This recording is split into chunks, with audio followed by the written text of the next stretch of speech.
오늘은 요한복음 18장 28절부터 19장 16절까지의 본문 함께 묵상하겠습니다. 오늘 본문에는 예수님이 총독 빌라도에게 재판을 받으시는 모습이 기록이 되어 있습니다. 28절 읽어보죠. 그들이 예수를 가야바에게서 관정으로 끌고 가니 새벽이라. 그들은 더럽힘을 받지 아니하고 유월절 잔치를 먹고자 하여 관정에 들어가지 아니하더라. 바리새인들이 예수님을 체포해서 빌라도 총독의 관저까지 왔지만 그 안으로는 들어가지 않죠. 왜냐하면 바리새인들을 이방인들을 개와 같이 부정한 짐승으로 취급을 했기 때문입니다. 그래서 그들이 총독 빌라도의 관저로 들어가게 되면 자신들이 율법이 금지하는 부정을 탈까봐 두려워했던 거죠. 그들이 예수님을 총독 빌라도에게 데리고 온 이유는 명백합니다. 31절에 기록되어 있죠. 빌라도가 이르되 너희가 그를 데려다가 너의 법대로 재판하라. 사실 빌라도는 이런 어떤 율법적인 문제, 종교적인 문제 때문에 이러한 사건에 개입하기를 원치 아니했습니다. 그러나 유대인들이 이렇게 얘기하죠. 유대인들이 이르되 우리에게는 사람을 죽이는 권한이 없나이다니. 결국은 예수님을 죽이기 위한 목적 때문에 총독 빌라도에게 끌고 왔다는 것을 암시하는 내용입니다. 왜냐하면 사내들인 공의에는 사람을 죽일 수 있는 사형집행권이 없었기 때문이죠. 요한복음 1장이 기술하는 바와 같이 세상을 창조하신 그 말씀이 자기 백성들에게 왔지만 그 백성이 영접하지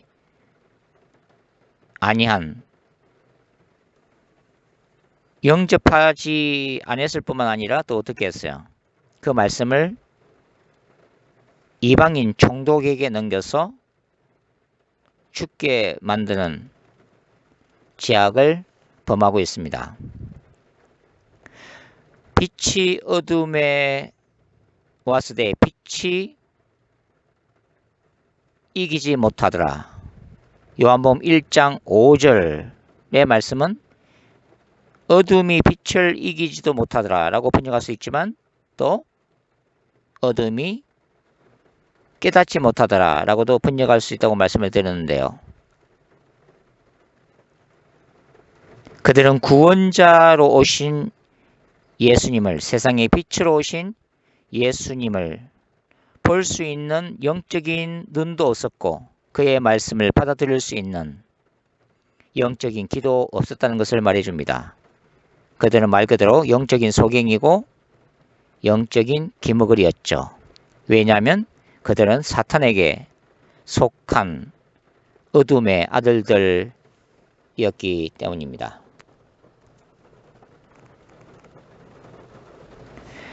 빛으로 오신 예수님이 어둠의 아들들에 의해서 총독 빌라도에게 넘겨집니다. 19장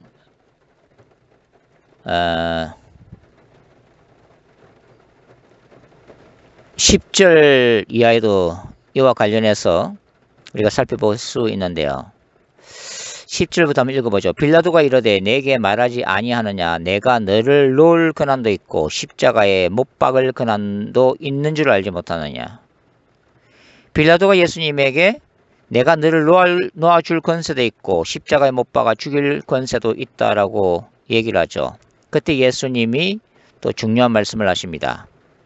11절 말씀이죠. 예수께서 대답하시되 위에서 주지 아니하셨더라면 나를 해할 권한이 없으리니 그러므로 나를 너에게 넘겨준 자의 죄는 더 크다 하시니라. 위에서 예수님을 해칠 수 있는 권세를 주셨다라고 지금 예수님이 말씀하고 있습니다. 세례 요한이 이런 언급을 한 적이 있죠.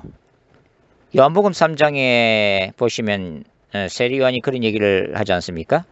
하늘에서 주신 바 아니면 사람이 아무것도 받을 수 없느니라. 인간과 역사를 주관하고 다스리시는 하늘 아버지의 절대적인 주권과 섭리의 역사를 말해주고 있는 것이죠.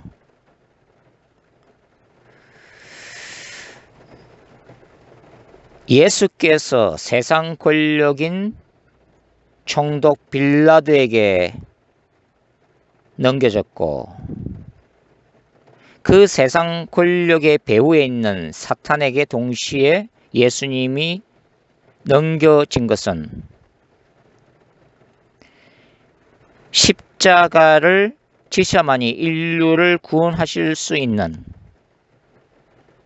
아들을 통해서 그 구속의 역사를 이루실 하늘 아버지의 뜻임과 동시에 예수 그리스도의 자발적인 순종이었다고 성경은 기록하고 있죠. 그러나 그러한 과정에서 일어난 바로 그 인간들의 죄악상은 말 그대로 하나님 앞에서 준엄한 심판을 받을 수밖에 없는 죄악 그 자체라고 하는 것입니다. 그래서 예수님은 나를 너에게 넘겨준 유대인들의 죄가 더 크다라고 말씀을 하고 계시죠.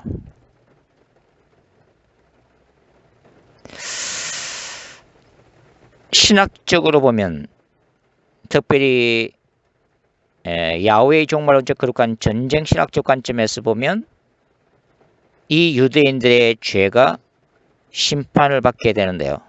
바로 주 70년 로마 제국에 의한 예루살렘 멸망 사건입니다. 그래서 예루살렘 성전이 불타 없어지고 유대 민족이 지구상에서 사라지는 참혹한 결과를 가져오게 되죠. 오늘 본문에서 중요한 주제 중에 하나가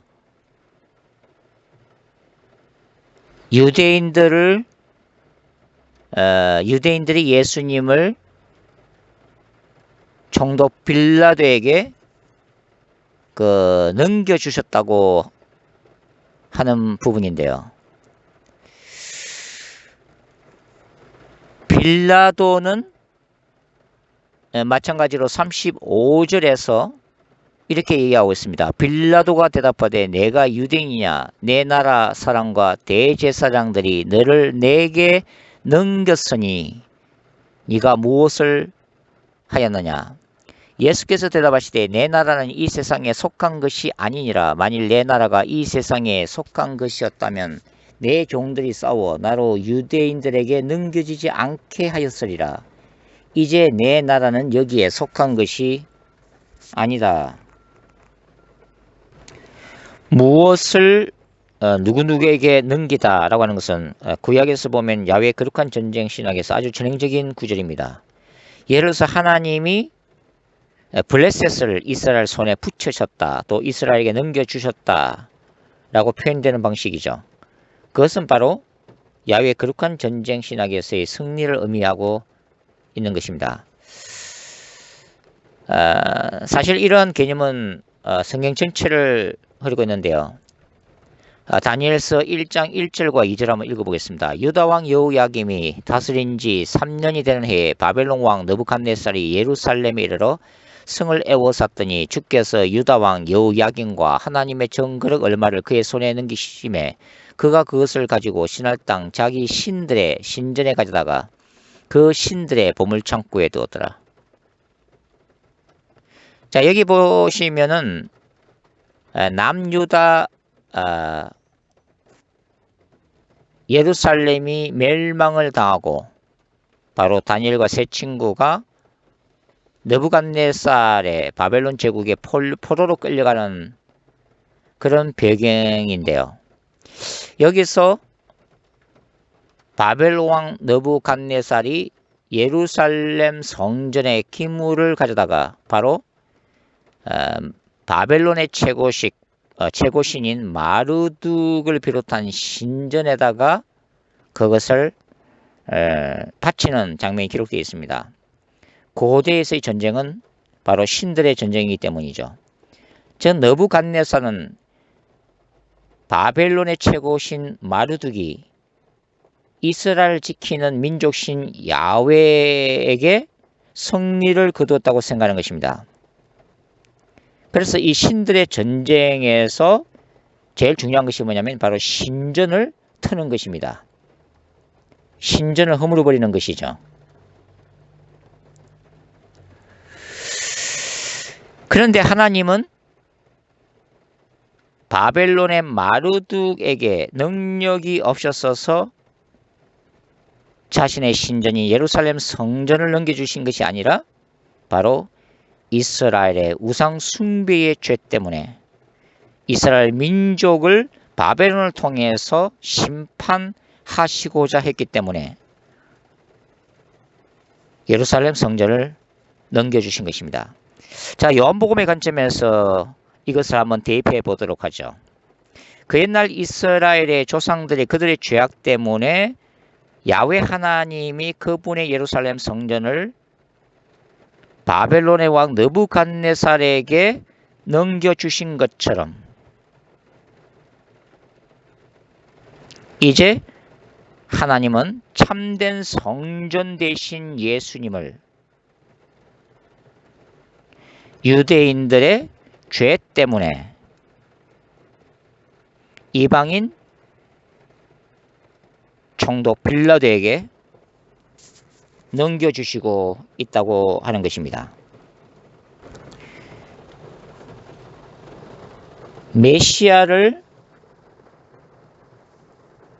십자가에 못 박도록 넘겨준 유대인의 죄 때문에 바로 예수님은 총독 빌라도라고 하는, 총독 빌라도는 로마 제국을 대표하는 사람이죠.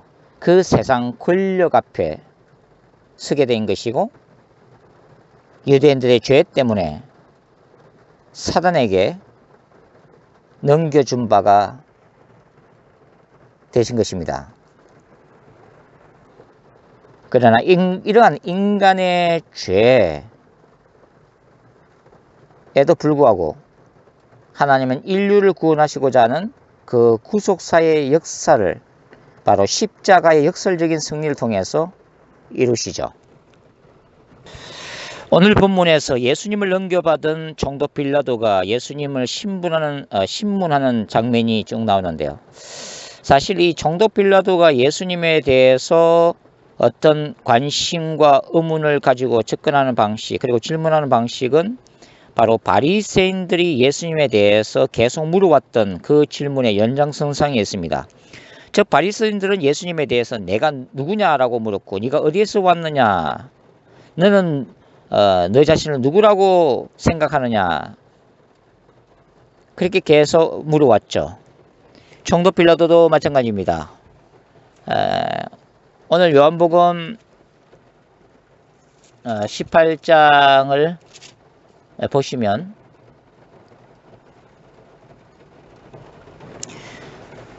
총독 빌라도가 33절에서 예수님을 보고 내가 유대인의 왕이냐 이렇게 묻죠. 총독 빌라도는 정치적인 차원에서 이렇게 물은 것입니다. 그때 예수님은 내 나라는 이 세상에 속한 것이 아니다라고 분명히 밝히고 있습니다. 즉 예수님이 생각하는 하나님의 나라는 정치적, 군사적인 성격의 나라가 아니라고 하는 거죠. 즉 예수님은 정치적, 군사적 메시아로 오신 것이 아니라고 하는 것입니다. 요한복음을 비롯해서 복음서가 증거하고 있는 하나님의 나라는 바로 인간의 죄악과 또 그 죄의 배후에 있는 사탄의 권세로부터 인간을 구원하고자 하시는 바로 그런 하나님의 나라이죠. 그러니까 총독 빌라도가 그러면 네가 왕이 아니냐라고 또 되묻습니다. 그때 예수님은 내가 왕이다 라고 말씀하시죠. 그러면서 내가 진리에 대해서 정언하러 왔고 진리에 속한 자는 내 음성을 듣는다 라고 말씀하시죠. 여기서 진리가 뭡니까? 제가 지난 시간에 예수님의 그 대제사장적 기도문에서 말씀드렸던 것 같이 바로 이 진리는 아버지의 말씀이죠. 그리고 이 진리는 바로 아버지의 말씀이면서 천지를 창조하신 로고스, 그 말씀 자체이신 예수님이십니다. 그러니까 진리는 바로 예수님 자신이시죠. 우리 기독교는 세상을 창조하신 창조주에게 포커스를 맞추고 인간의 죄의 문제에 초점을 둡니다. 그리고 바로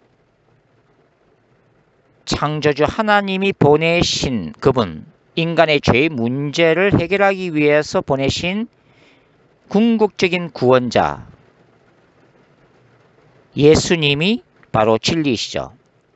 그러나 타 종교의 세계관은 다릅니다. 타 종교는 창조주와 인간의 죄의 문제에 관심을 두지 않습니다. 그들은 이미 창조된 피조세계 자체에 관심을 두죠. 그래서 그 피조세계를 움직이는 우주법칙, 철학, 그리고 자연법, 그리고 인간의 삶과 죽음에 초점을 맞추고 있습니다.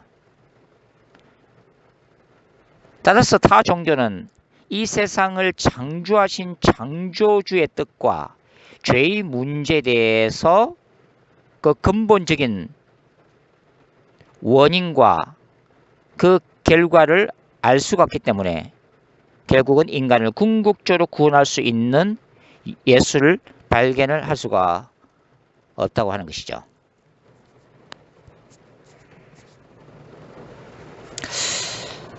사실 요한복음을 우리가 쭉 읽어보면 이 요한복음에 나타나 있는 총독 빌라도는 예수님의 신분 과정에서 아무런 정치적, 군사적 쿠데타를 일으켰다고 하는 그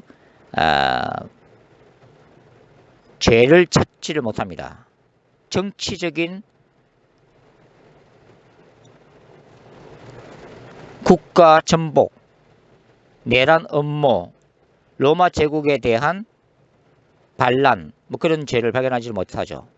그래서 예수님을 풀어주려고 계속 애를 쓰는 모습이 나와 있습니다. 그래서 유대인들에게 나는 예수에게서 죄를 찾지 못하겠다고 선언을 하죠. 그랬더니 유대인들이 이렇게 얘기합니다. 19장 7절입니다. 유대인들이 대답하되 우리에게 법이 있으니 그 법대로 하면 그가 당연히 죽을 것은 그가 자기를 하나님의 아들이라 함이니이다.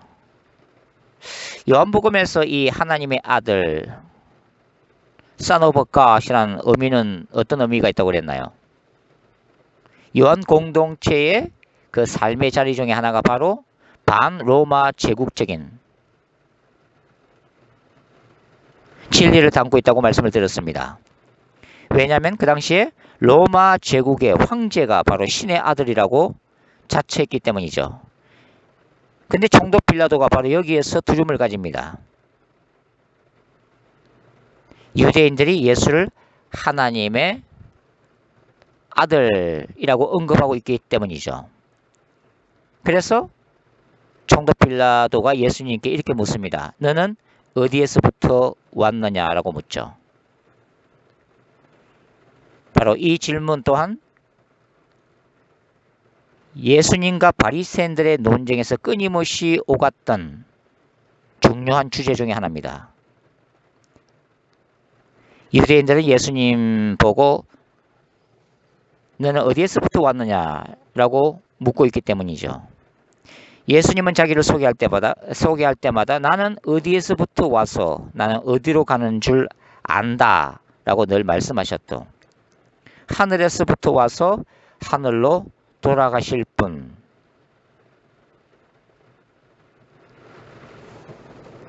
십자가의 죽음과 부활 그리고 성천을 통해서 영광을 받으실 하나님의 아들로서의 그리스도의 영광에 관련된 주제라고 할 수가 있겠습니다.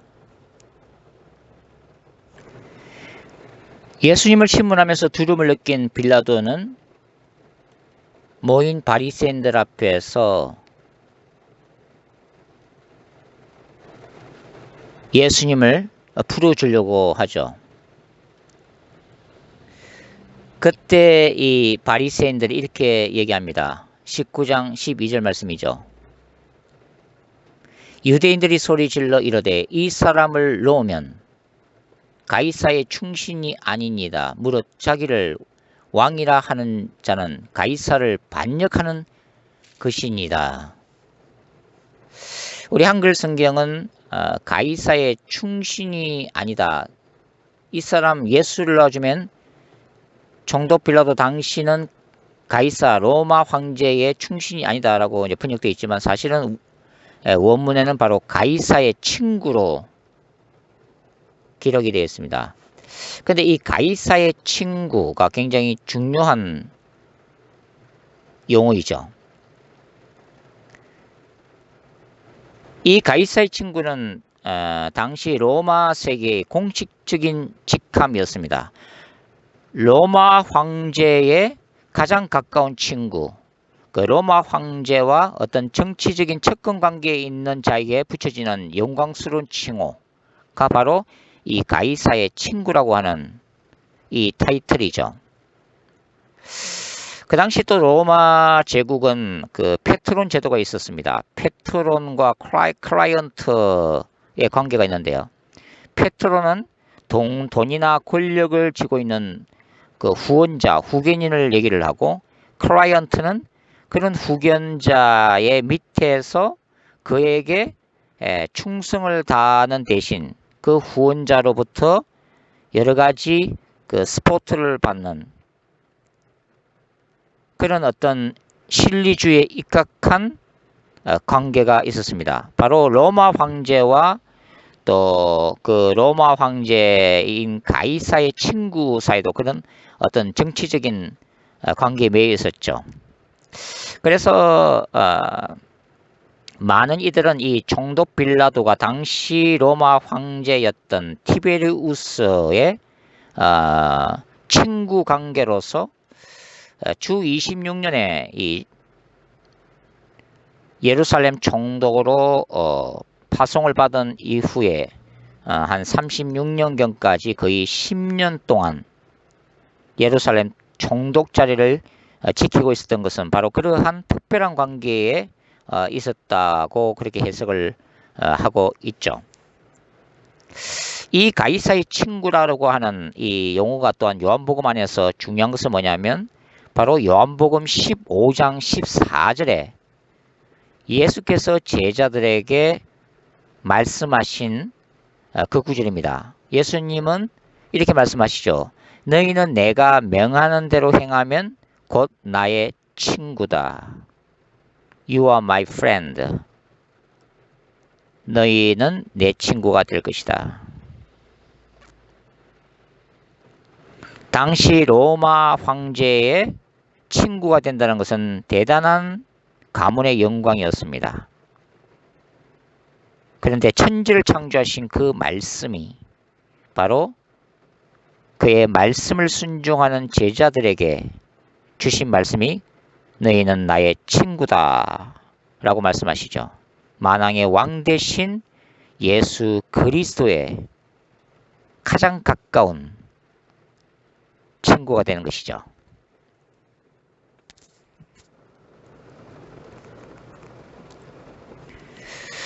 더 나아가서 유대인들은 가이사를 언급하면서 총독 빌라도에게 이렇게 얘기하죠. 16절을 보시면은 그들이 소리 지르되 없이 하소서 없이 하소서 그를 십자가에 못 박게 하소서. 빌라도가 이르되 내가 너의 왕을 십자가에 못 박으랴. 대제사장들이 대답하되 가이사 외에는 우리에게 왕이 없나이다. 가이사 외에는 우리에게 왕이 없나이다. 대제사장들, 바리새인들, 서기관들, 유대인들이 총독 빌라도 앞에서 가이사 외에는 우리에게 왕이 없나이다 라고 지금 말하고 있는 것이죠. 일종의 정치적인 아부일 수도 있지만 바로 하나님 앞에서 하나님을 대적하는 말이기도 합니다. 구약에서 선지자 사무엘에게 이스라엘은 팔레스틴 땅에 그 각 족속들에게 인간적인 왕이 있던 것처럼 인간적인 왕을 세워달라고 얘기하죠. 이스라엘은 원래 디바인 킹, 신적 왕이신 하나님이 다스리고 있었습니다. 그런데 이스라엘은 인간 왕을 세워달라고 요구하죠. 그들의 조상 이스라엘이 사사기에 기록되어 있는 것처럼 신적 왕이신 하나님을 버리고 자기 소견에 좋을 대로 행했던 것처럼 바로 이제 총독 빌라도 앞에서 유대인들은 우리에게 왕이 없다고 얘기하죠. 신적 왕이신 하나님을 부인하는 듯한 그런 선언을 하고 있는 것입니다. 총독 빌라도는 예수님을 끌고 나가서 돌을 깐 뜰에 있는 재판석에 앉아있더라 이렇게 요한복음이 기록하고 있는데요. 사실 이 헬라 원어는 두 가지로 해석할 수 있습니다. 즉 총독 빌라도가 재판석에 앉아있더라 이렇게도 번역할 수 있고 예수를 끌고 나가서 예수를 그 재판석에 앉혔더라 이렇게도 해석할 수 있습니다. 저는 빌라도가 예수님을 재판석에 앉힌 것으로 저는 해석합니다. 몇 가지 이유가 있는데요.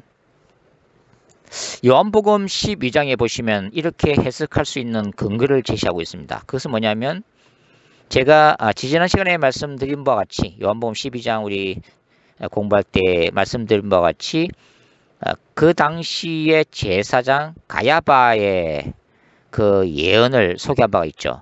가야바는 자기의 생각을 따라 예수를 죽이기 위해서 그런 선포를 했다고 말씀을 드렸죠. 예수 한 사람이 죽는 것이 우리 모든 민족이 로마 제국에 의해서 멸망당하는 것보다 더 낫다 이런 얘기를 하죠. 근데 성경은 요한복음은 바로 그것이 예수님 한 분으로 인해서 모든 인류가 구원받는 사건으로 바로 악에 찬 가야바의 말 속에 하나님의 놀랍고 역설적인 예언이 터져나왔다라고 기록을 하고 있죠. 자기가 하는 행동이나 말이 원래 그 사람은 그런 의도가 아니었지만 하나님은 섭리상 바로 그런 말도 하나의 예언으로 사용했다고 하는 것이죠. 12장에 마르다가 향유를 예수님의 발 위에다 붓는 장면도 마찬가지죠. 예수님은 마르다가 그런 의도가 있었는지 없었는지에 관계없이 예수님 자신이 마르다의 그런 행위를 어떻게 해석하고 계신가요? 바로 예수님 자신의 장례를 마르다가 준비하고 있는 것으로 말씀하시죠. 즉 예수님의 장례를 준비하고 있는 어떤 선지자로서의 행동으로 예수님은 해석을 하고 있는 것입니다. 마찬가지로 이 총독 빌라도가 예수님을 때는 조롱하는 뜻에서 그랬는지 아니면은 정말 그 마음속에 어떤 신적인 두려움 뭔가 설명할 수 없는 예수님에게서 느껴지는 어떤 신적인 그런 위험 때문에 그랬는지 모르지만 이 재판석에다가 예수님을 고문당하고 피투성이가 된 예수님을 앉히신다는 것은 바로 예수님을 그들에게 넘겨준 유대인들을 장차 심판하게 되실 만왕의 왕, 인류 역사의 끝에 가서 모든 산자와 죽은 자를 최후의 심판대 앞에서 심판하게 될 만왕의 왕 예수님에 대한 어떤 하나의 예언적인 행동이라고 저는 생각을 하고 있는 것입니다. 인간의 악에 찬 행동들, 인간의 어떤 인간적인 말을 통해서도 하나님이 그분의 놀라운 예언적인 계시를 나타내는 하나의 행동 양식이라고 저는 생각을 하고 있습니다. 오늘 본문을 통해서 우리가 생각해야 될 것은 우리가 세상 권력을 의지하고 세상 권력을 사랑하는 바로 세상의 친구가 될 것인가, 아니면 변함없이 예수 그리스도만을 의지하고 예수 그리스도를 따름으로 만왕의 왕 대신 예수 그리스도의 친구가 될 것인가. 우리의 삶과 사역에 있어서 우리는 늘 그 갈림길에 서 있다고 생각합니다. 어떤 길을 선택할 것인가 하는 것이 바로 우리의 선택에 달려 있다고 하는 것입니다. 감사합니다.